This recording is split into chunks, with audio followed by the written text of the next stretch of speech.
आज हम डिस्कस करेंगे मेटाबॉलिज्म का कौन सा कंसेप्ट, बायोएनर्जेटिक्स कंसेप्ट। अब बायोएनर्जेटिक कंसेप्ट जो है वो असल में क्या कहता है। पहली बात आप बायोएनर्जेटिक्स को देखिए। बायोएनर्जेटिक्स की बात करें तो बायोएनर्जेटिक्स का मतलब ये होता है कि जब हम डील करते हैं किस चीज़ के साथ, एनर्जी के साथ डील करते हैं। और बायो का मतलब क्या होता है, लिविंग ऑर्गेनिज्म। जब हम लिविंग ऑर्गेनिज्म के अंदर एनर्जी के साथ डील करते हैं कि लिविंग ऑर्गेनिज्म के अंदर एनर्जी जो है बेटा वो किस तरह से उनको प्रोवाइड की जाती है, उसका बेसिक सिनेरियो क्या होता है, बेसिक मैकेनिज्म क्या होता है, बहुत स्टडी करते हैं बायो एनर्जेटिक्स के अंदर। लेकिन एक चीज़ याद रखिएगा, जिस तरह से मैंने आपको कहा था कि मेटाबॉलिज्म में हम सिर्फ उन्हीं केमिकल रिएक्शन को डिस्कस करते हैं जो कहाँ पर हो रहे हैं, लिविंग ऑर्गेनिज्म में। इसी तरह से बायो एनर्जेटिक्स के अंदर भी आप सिर्फ उसी एनर्जी कन्वर्जन को स्टडी करेंगे जो किसमें होंगे, लिविंग ऑर्गेनिज्म के अंदर। आज का जो बेसिक पर्पस है वो हमें समझना है कि कैटाबॉलिक रिएक्शन और एनाबॉलिक रिएक्शन प्रोसीड कैसे करते हैं। देखिए, कैटाबॉलिक रिएक्शन को कल मैंने नाम किया था, मैंने कहा कि ये कौन सा रिएक्शन है, कंस्ट्रक्टिव या डिस्ट्रक्टिव। डिस्ट्रक्टिव रिएक्शन, ये कल वाली पुरानी बात होती है। अब इसको लिख लेते हैं डिस्ट्रक्टिव रिएक्शन, डायरेक्ट पीछे लिखने के लिए। लेकिन दूसरी चीज सुने, केमिस्ट्री हमें ये कहती है कि जब कोई बॉन्ड टूटता है तो एनर्जी रिलीज होती है। सेम एज इट इज यहाँ पे होगा। कैटाबॉलिज्म के केस के अंदर बेटा ये एक होता है एंडोथर्मिक रिएक्शन, एक होता है एक्सोथर्मिक रिएक्शन। अब बेटा जो कैटाबॉलिज्म हो रहा है एनर्जी रिलीज होगी तो मैं क्या नाम दूंगा, ये पूछे एक्सोथर्मिक रिएक्शन। दूसरी तरफ अगर मैं एनाबॉलिज्म की तरफ जाऊं तो बेटा मैं इसको क्या नाम दूंगा, मैं कहूंगा इट इज एंडोथर्मिक रिएक्शन का नाम दूंगा। So that is the exothermic reaction and here is the endothermic reaction. अब यहाँ पे चलते हैं। अगर हम बात करें कैटाबॉलिज्म की तो हम इसको एक और नाम भी देते हैं एक्सरजोनिक रिएक्शन। तो हम इसको नाम देंगे एक्सरजोनिक रिएक्शन। और बेटा इसको क्या नाम दोगे, एंडोजोनिक रिएक्शन का नाम दे देंगे। ओके, अगर मैं यहाँ पर एक स्टेटमेंट लिखता हूँ, मैं कहता हूँ विच one is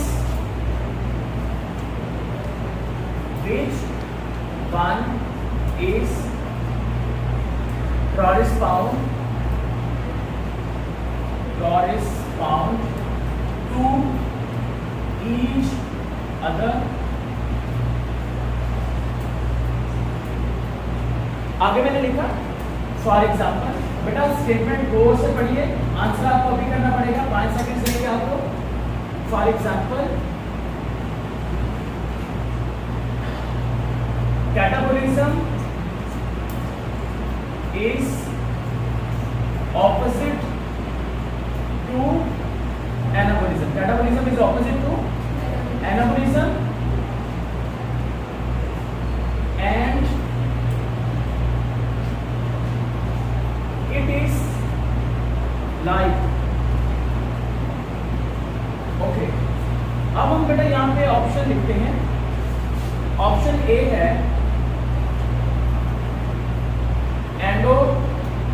endothermic and spontaneous, endothermic and spontaneous. Option B है endothermic and exothermic. Option C है एक्सोथर्मिक और एक्सरजोनिक। और ऑप्शन डी है नन। चलिए अब स्टेटमेंट जरा समझिए। उसने कहा कि कौन सा एक दूसरे से कॉरेस्पॉन्ड टू ईच अदर, यानी कि एक दूसरे से मैच करता है। पहला उसने कहा कि उसने आपको एग्जांपल के तौर पे दे दिया, जैसे कि कैटाबॉलिज्म जो है वो एनाबॉलिज्म का ऑपोजिट है। नीचे आपने एमसीक्यूज में ढूंढना है जो एक दूसरे के क्या होने चाहिए, ऑपोजिट होने चाहिए। जैसे कि कैटाबॉलिज्म एनाबॉलिज्म का ऑपोजिट है। और मैं देखता हूँ कि कितने परसेंट बच्चे इस क्वेश्चन का आंसर 90% बच्चे गलत देते हैं, सही देखते हुए भी गलत कर देंगे। आपके सामने अभी हम लाइव इसको करके देंगे, तो आपके पास 5 सेकंड अभी रहते हैं। 5 4 3 2 1 डन। ओके, राइट साइड से शुरुआत की जाएगी।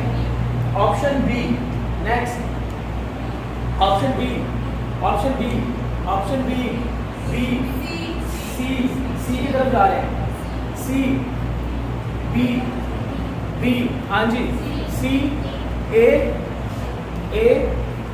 सी, B. What do you think? What should be right answer? What do you think? What should be right answer? Mostly कौन से आ रहे हैं? आपको पता है कि आप सबका आंसर क्या है? सभी का ही गलत है, सबका गलत है। What is the logic behind it? The right answer is अब लॉजिक समझो। अब दिखने में ऑप्शन जिन बच्चों ने चूज किया है ना, बी चूज किया है, उन्होंने ठीक चूज किया है, लेकिन एक मिस्टेक है इसमें भी। देखें, हमें पता है कि कैटाबोलिज्म एनाबोलिज्म का ऑपोजिट है, जिस तरह से एक्सोथर्मिक एंडोथर्मिक का ऑपोजिट है, या फिर एक्सोजोनिक एंडोजोनिक का ऑपोजिट है। लेकिन ए ऑप्शन हो ही नहीं सकता, क्योंकि स्पॉन्टेनियस का लफ्ज़ तो हमने कभी इस्तेमाल ही नहीं किया। स्पॉन्टेनियस के अंदर खुद खुद होना, सी ऑप्शन नहीं हो सकता, क्योंकि एक्सोथर्मिक और एक्सोजोनिक एक ही चीज़ का नाम है। लेकिन यहाँ पर तो हम ऑपोजिट की बात कर रहे हैं, तो ऑप्शन सी हो नहीं सकता। ऑप्शन बी क्यों नहीं हो सकता? ये मेन चीज़ है। जिन बच्चों ने बी चूज़ किया, आई रिस्पेक्टेड, बी चूज़ करते हैं मोस्टली लोग। क्या रीज़न है सुनिए। यहाँ पर जब मैंने स्टेटमेंट लिखी तो स्टेटमेंट में पहला लफ्ज़ मैंने क्या लिखा है, लेकिन मतलब यहाँ पर क्या लिखा हुआ है? तो कैटाबोलिज्म लिखा है तो पहले क्या आना चाहिए था? एक्सोथर्मिक आना चाहिए था, लेकिन यहाँ पे क्या लिखा है? तो इसका मतलब क्या ये सेम है? ये स्टेटमेंट तो इस स्टेटमेंट की भी ऑपोजिट हो गई। समझ आ रही है बात? सो दैट्स व्हाई देखिए कितना ब्रेक पॉइंट है, माइनस का पॉइंट है। दिखने में कोई भी इंसान इसको नहीं कह पाएगा ये गलत आंसर है, कोई भी नहीं कह पाएगा, लेकिन ये गलत है। तो ये चीज़ आपको याद रखनी है, इसमें एक गलती की गुंजाइश नहीं होनी चाहिए। इस तरह से एक और एमसीक्यूज भी पूछ सकते हैं। व्हाट इज क्राउडेस्ट फाउंड टू ईच अदर? जैसे कि मैं लिख के देता हूँ कैटाबोलिज्म, नीचे मैं लिख के देता हूँ एक्सोथर्मिक एक्सोजोनिक, ऑप्शन बी में लिख देता हूँ एनाबोलिज्म एंडोथर्मिक एंडोजोनिक, ऑप्शन सी में लिख के देता हूँ बोथ, ऑप्शन डी में लिख के देता हूँ नन।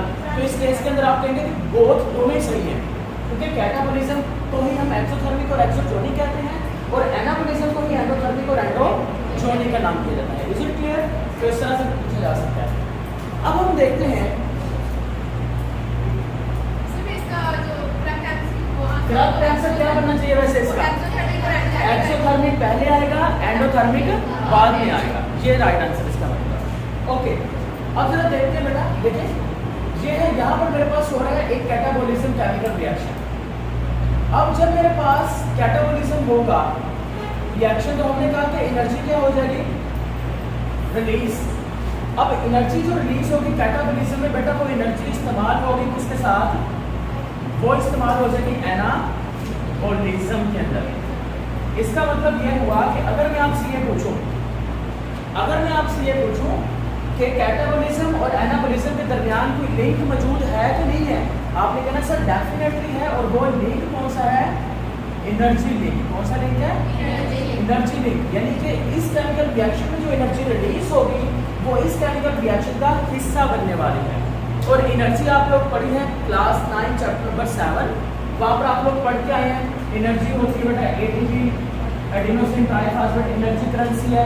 इसके अलावा सेल के अंदर और भी एनर्जी करेंसी होती है, NADH, और आपने पढ़ा हुआ है FADH2, राइट। ये सारी की सारी एनर्जी होती है जो सेल के अंदर पाई जाती है। Is it clear?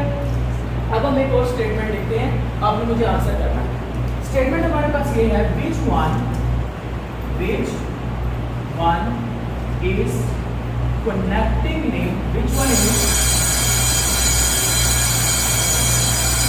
connecting link between catabolism and anabolism? बेटा we have a limited time, so इस वजह से मुझे थोड़ा स्पीड से लिखना पड़ता है। ऑप्शन ए है हमारे पास, इस वजह से आपको टाइम भी कम मिलता है, तो हमारे 5 सेकंड से वो काफ़ी कम रहते हैं। तो हमारे ऑनलाइन जो बच्चे हैं वो कहते हैं कि भाई सर इतना कम टाइम क्यों देते हैं आप हमें? तो हम आपको बता दें कि हमारे पास लाइव सेक्शन में टाइम कम रहता है, इसी वजह से। बोथ और नन। चलिए जल्दी से आंसर करेंगे, 5 सेकंड आगे हो गए हैं। Hurry up. Which one is a connecting link between, hurry up, both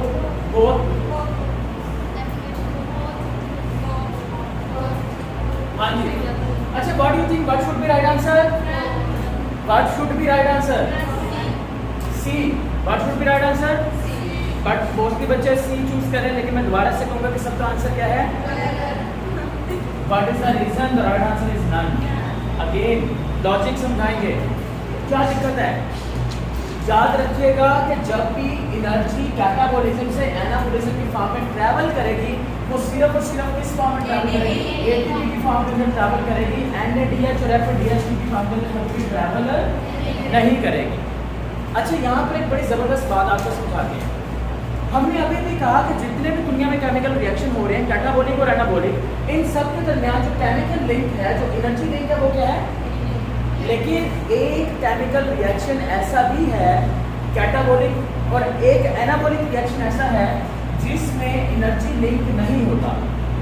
एक एक्सेप्शनल केस है मेडिकल फील्ड के अंदर, and that chemical reaction name is a photosynthesis. आप लोगों ने एनाबॉलिज्म की केमिकल रिएक्शन की एग्जांपल में फोटोसिंथेसिस पढ़ा होगा, आपको आपके टीचर्स ने पढ़ाया है, लेकिन कभी ये नहीं बताया कि फोटोसिंथेसिस जो होती है वो कभी भी कैटाबॉलिक केमिकल रिएक्शन के ऊपर डिपेंड नहीं करेगी। आप हमारी बॉडी में होने वाला कोई भी केमिकल रिएक्शन उठा लीजिए, हमेशा डिपेंड किया जाए सेलुलर रेस्पिरेशन के ऊपर, क्योंकि सेलुलर रेस्पिरेशन के दौरान एनर्जी टूटेगी और एनर्जी रिलीज होगी किस फॉर्म के अंदर? एटीपी की फॉर्म के अंदर। लेकिन जब हम बात करेंगे फोटोसिंथेसिस के केस में, तो बेटा फोटोसिंथेसिस के केस में जब खुराक बनती है तो मुझे बताएं एनर्जी कहाँ से आ रही है? कैटाबॉलिज्म से कि सनलाइट से? सनलाइट से आ रही है। हालांकि फोटोसिंथेसिस के केमिकल रिएक्शन में कार्बन डाइऑक्साइड और वाटर आपस में मिलते हैं, जिनके मिलने से ग्लूकोज बनेगा, साथ में ऑक्सीजन बनेगी और साथ में वाटर भी बनेगा। ये बच्चे इसको भी स्किप कर देते हैं, गलत कर लेते हैं, वाटर भी बनता है साथ में। ये चीज़ याद रखिएगा कि कैटाबॉलिज्म और एनाबॉलिज्म के दरमियान में जो केमिकल लिंक होगा वो एटीपी होगा, वो एनएडीएच और एफडीएच नहीं हो सकता। लेकिन एक एक्सेप्शनल केस भी है जिसमें catabolic reaction anabolic reaction catabolic. अच्छा, कौन सा किस पर डिपेंड कर रहा है? कैटाबॉलिक एनाबॉलिक है, एनाबॉलिक कैटाबॉलिक? एनाबॉलिक कैटाबॉलिक पर डिपेंड कर रहा है। समझ आ गई ना बात? पहला रिएक्शन कौन सा होगा, कैटाबॉलिक या एनाबॉलिक? कैटाबॉलिक होगा, फिर एनाबॉलिक होगा। लेकिन यहाँ पर देखें, हमने कहा था कि एनाबॉलिज्म में छोटे मॉलिक्यूल से बड़ा मॉलिक्यूल बनता है। अब यहाँ पर छोटे मॉलिक्यूल से मिलने से बड़े मॉलिक्यूल से बना है, लेकिन इस केस के अंदर जो एनर्जी उसने ली है वो उस डिपेंड नहीं किया कैटाबॉलिज्म के ऊपर, सेलुलर रेस्पिरेशन पे डिपेंड नहीं किया। That is the logic behind it and how the energy conversion takes place in case of metabolism in the living organism. That is the whole concept. If you have any sort of question right now, you can ask right now. अगर कोई question है, कोई confusion है, अभी पूछ लीजिए, कोई दिक्कत नहीं है, हर एक चीज़ क्लियर करवाएंगे यहीं पे।